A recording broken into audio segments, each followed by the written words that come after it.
آپ اسے الیکشن لڑنے کا چانس دیں. ایک شخص کو ایک بار سزا مل گئی تو بات ختم کیوں نہیں ہو جاتی؟ ایسا کیسے ہو سکتا ہے کہ سزا کاٹ لینے کے بعد بھی کبھی انتخابات نہ لڑ سکے، یہ تا حیات سزا ملتی رہے؟ دوران سماعت چیف جسٹس نے کہا کہ اس کیس سے یہ تاثر نہ لیا جائے کہ عدالت کسی مخصوص سیاسی جماعت کی حمایت کر رہی ہے. ایک آئینی مسئلہ ہے جس کو ایک ہی بار حل کرنے جا رہے ہیں. کوشش ہوگی کہ 4 جنوری کو کیس کی سماعت مکمل کر لیں اور مشاورت کے بعد عدالتی معاون بھی مقرر کر سکتے ہیں، اور 4 جنوری دن 11:30 بجے تک سماعت ملتوی کر دی اور فوری طور پر فیصلہ کرنا ہے. یہ فیصلہ کس کے لیے ہے، کس کے فائدے میں جا سکتا ہے، کس کے لیے یہ سارے معاملات ہو سکتے ہیں، یہ ناظرین کرام آپ کو بھی پتا ہے، مجھے بھی پتا ہے، اور نواز شریف صاحب اس فیصلے سے بہت بڑے بینیفیشری کے طور پر سامنے آ سکتے ہیں. دیر از اے ریزن تاحیات نااہل شخص کے کاغذات نامزدگی ایکسپٹ ہوئے ہیں، کیونکہ سپریم کورٹ کے فیصلے کے بعد راہیں کھل جانی ہے. سپریم کورٹ کے فیصلے کا انتظار نہیں کیا گیا، پہلے ہی کاغذات ایکسپٹ کر لیے گئے. اور اب honourable supreme court of Pakistan سے بھی یہی امید ہے کہ یہاں سے ریمارکس کے مطابق جو ایک چیز سامنے آ رہی ہے کہ فیصلہ یہی آئے گا جو آپ کو لگ رہا ہے، جو مجھے لگ رہا ہے. اب ذرا میں آتا ہوں آگے اور اب آپ کے سامنے کچھ اور ڈیٹیلز رکھتا ہوں. چیف جسٹس پاکستان نے ایک کیس کی سماعت کے دوران ریمارکس دیے ہیں کہ لگتا ہے کچھ ہتھ کنڈے استعمال ہو رہے ہیں تاکہ انتخابات نہ ہوں. اب انتخابات فری اینڈ فیئر پہ بات نہیں کرنی، انتخابات ہونے ہیں، یہ امپورٹنٹ ہے. سپریم کورٹ نے PK-91 ریٹرننگ افسر کو پشاور ہائی کورٹ سے معطل کرنے کے خلاف الیکشن کمیشن کی اپیل پر سماعت کی. اب یہاں پر میں آپ کو یہ بتا دوں کہ الیکشن کمیشن سپریم کورٹ آ گیا کہ ایک ریٹرننگ افسر پشاور ہائی کورٹ نے تبدیل کیا ہے، اس کی وجہ سے الیکشن کا پروسیس سیبوٹاج ہو رہا ہے. اب وہی الیکشن کمیشن 6-7 ریٹرننگ افسر خود بھی بدل چکا ہے. یہ اب آپ کہہ لیں کہ دوہرا معیار ہے، تضاد ہے ایسے ہی ہے. الیکشن کمیشن کے وکیل نے دلائل دیتے ہوئے کہا کہ سنگل بینچ نے 27 دسمبر کو الیکشن کمیشن کو نوٹس کیے بغیر RO کو معطل کیا. کوہاٹ کے ریٹرننگ افسر نے طبی وجوہات پر خود رخصت مانگی. پشاور ہائی کورٹ نے اپنے حکم میں نئے RO کے خلاف کچھ تحریر نہیں کیا. چیف جسٹس نے شکایت گزار سے سوال کیا کہ آپ اپنی مرضی کا ریٹرننگ افسر لگوانا چاہتے ہیں، لگتا ہے کچھ ہتھ کنڈے استعمال ہو رہے ہیں تاکہ انتخابات نہ ہوں. ایک ریٹرننگ افسر بیمار ہوا، دوسرا لگا دیا. پشاور ہائی کورٹ نے ٹھگ کر کے تقرری کینسل کر دی. ہم آپ کو جرمانہ کیوں نہ کریں کہ نوٹس کیے بغیر ہی تقرری کینسل کر دی. چیف جسٹس نے کہا کہ پشاور ہائی کورٹ کے جج نے نوٹس جاری کرنا بھی مناسب نہ سمجھا. یہ ہائی کورٹ سے کس قسم کے آرڈرز جاری ہو رہے ہیں؟ RO کوئی بھی ہو، کیا فرق پڑے گا؟ بلا وجہ کی درخواستیں کیوں آ رہی ہیں؟ بلا وجہ کیوں یہ آپ سب کر رہے ہیں؟ عدالت نے کہا کہ الیکشن کمیشن نے غیر قانونی یا غیر آئینی اقدام نہیں کیا. الیکشن کمیشن فوری طور پر اسکروٹنی کا عمل شروع کرے. عدالت نے پشاور ہائی کورٹ کے فیصلے کے خلاف الیکشن کمیشن کی اپیل منظور کر لی.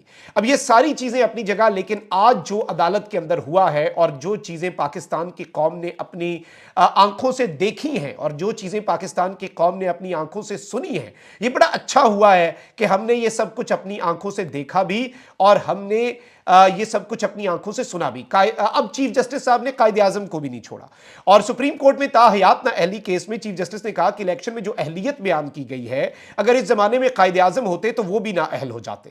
صادق اور امین کے الفاظ کوئی مسلمان اپنے لیے بولنے کا تصور بھی نہیں کر سکتا. کاغذات نامزدگی جمع کراتا ہوں اور کوئی کہے یہ اچھے کردار کے نہیں تو میں چیلنج نہیں کروں گا. اچھے کردار کے بارے میں وہ ججز فیصلہ کریں گے جو خود انسان ہیں. اب آپ یہ دیکھیں کہ قاضی صاحب نے ٹیکنیکلی کہہ دیا کہ جن سٹینڈرڈز کے اوپر لوگوں کو نااہل کیا جاتا ہے الیکشن سے، ان سٹینڈرڈز پر قائد اعظم بھی پورا نہیں اترتے اور قائد اعظم بھی آج نااہل ہو جاتے. یہ قاضی صاحب کا کہنا ہے، اور قاضی صاحب نے آج یہ ساری باتیں کر دی. اور اس میں اب آپ یہ دیکھ لیں کہ اہل کس نے ہونا ہے؟ اہل ہونا ہے نواز شریف صاحب نے. اچھا، اب سپریم کورٹ آف پاکستان کی فضاؤں میں ہیبت اور جبروت کی صدائیں گونجتی رہیں، یہ لکھنا ہے اوریہ مقبول جان صاحب کا. اوریہ مقبول جان صاحب کہتے ہیں کہ عزت مآب چیف جسٹس قاضی فائز عیسیٰ کے نزدیک مطیع اللہ جان کی 6 گھنٹے کی گمشدگی عمران ریاض خان کی 140 دن کی گمشدگی اور تشدد سے زیادہ اہمیت اختیار کر گئی ہے. اچھا ہوا 24 کروڑ عوام نے براہ راست یہ منظر دیکھا. معاملہ یہ ہوا ناظرین کرام کہ اسد طور اور مطیع اللہ جان کا ذکر تو قاضی صاحب نے کر دیا، لیکن عمران ریاض کو قاضی فائز عیسیٰ صاحب نہیں جانتے. عمران ریاض خان کے ساتھ کیا ہوا قاضی صاحب کو نہیں پتا. اور وہی بات ہے کہ اب ہم اگر عرض کریں گے تو شکایت ہوگی. قاضی صاحب کی بہت عزت ہے، وہ اس منصب کی بہت عزت ہے جس منصب کے اوپر میرا قاضی بیٹھا ہوا ہے، اور جس منصب کے اوپر قاضی صاحب بیٹھ کر پوری قوم کو دکھا رہے ہیں کہ وہ انصاف کر رہے ہیں. پوری قوم براہ راست دیکھ رہی ہے قاضی صاحب کا انصاف. اب یہ ناظرین کرام جو صورتحال ہے کہ کمال ہو گیا ویسے کہ اسد طور اور مطیع اللہ جان کو جاننے والا عمران ریاض اور ارشد شریف کو جانتا ہی نہیں اور انہیں پہچانتا ہی نہیں. لیکن جو بات سب سے زیادہ میرے لیے مجھے کھٹکی ہے، جو مجھے عجیب لگی ہے، جو مجھے ہضم نہیں ہوئی، ناظرین کرام، لوگوں کو اغوا کر کے اور تشدد کے ذریعے پارٹی چھڑوائی گئی.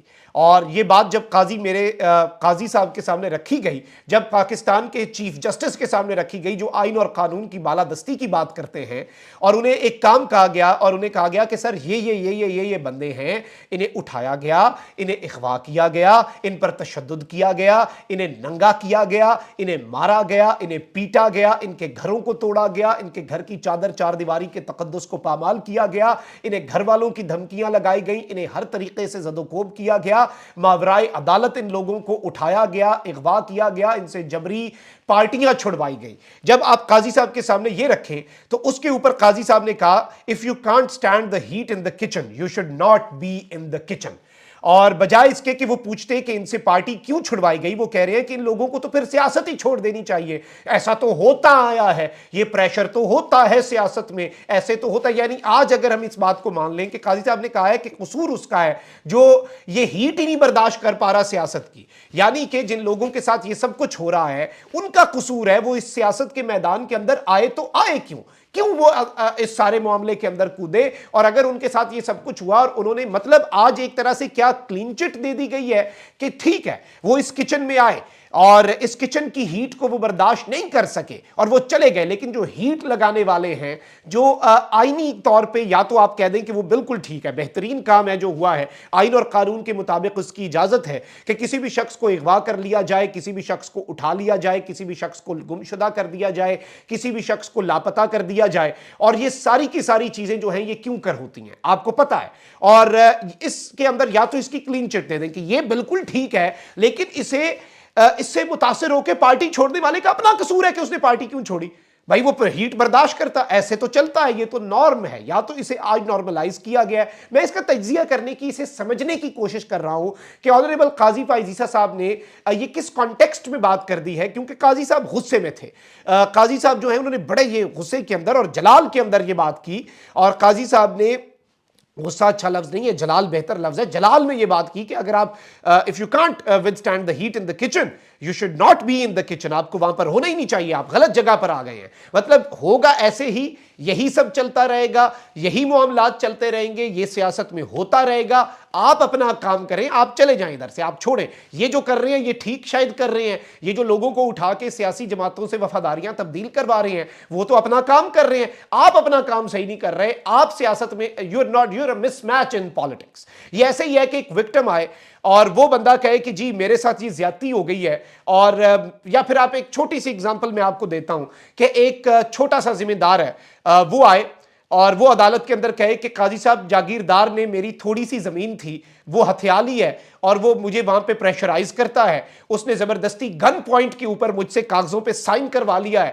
اس نے میرے پہ تشدد کیا، میرا گھر توڑ دیا، میری چادر چار دیواری کے تقدس کو پامال کر دیا. وہ بڑا چودھری ہے، میں اس کے سامنے لڑ نہیں سکتا، میں مسکین آدمی ہوں اور میں اس ایریے کے اندر تھوڑی سی میری ایک آدھ ایکڑ زمین ہے اور وہ مربوں کا مالک ہے. اور قاضی صاحب آگے سے اگر یہ کہہ دے، کوئی بھی قاضی، کوئی بھی جج جو ہے وہ آگے سے یہ کہہ دے if you can't withstand the heat in the kitchen you should not be in the kitchen. اگر تم وہ پریشر ہی نہیں برداشت کر سکتے، وہ جو غیر قانونی کام تمہارے ساتھ ہو رہا ہے، تو تم پھر یہ کام ہی چھوڑ دو، جاؤ منہ کر جاؤ، کہیں اور چلے جاؤ.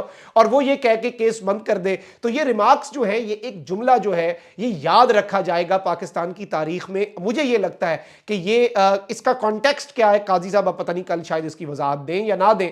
وہ ویسے ہی is not answerable to anyone in this world, he is not answerable it looks like. لیکن مسئلہ یہ ہے کہ ہم قاضی صاحب کی بہت عزت کرتے ہیں، اس منصب کی بہت عزت کرتے ہیں جس پر قاضی فائز عیسیٰ صاحب بیٹھے ہیں. اور جو ریسنٹ چیزیں چل رہی ہیں ان کے تناظر میں اگر دیکھا جائے، اور اب کل دیکھتے ہیں کہ جو یہ کام ہوا ہے، یہ جو لیول پلینگ فیلڈ والا پی ٹی آئی کا کیس ہے، اس میں قاضی صاحب کیا کرتے ہیں اور کس طرح سے چیزیں لے کے چلتے ہیں، یہ معاملات ہیں. اب اس کے اوپر کیا کہا جائے، آپ لوگ بتائیے گا کہ آپ کی اس سب پر کیا رائے ہے. اپنا بہت خیال رکھیں. اللہ نگہبان. پاکستان زندہ باد.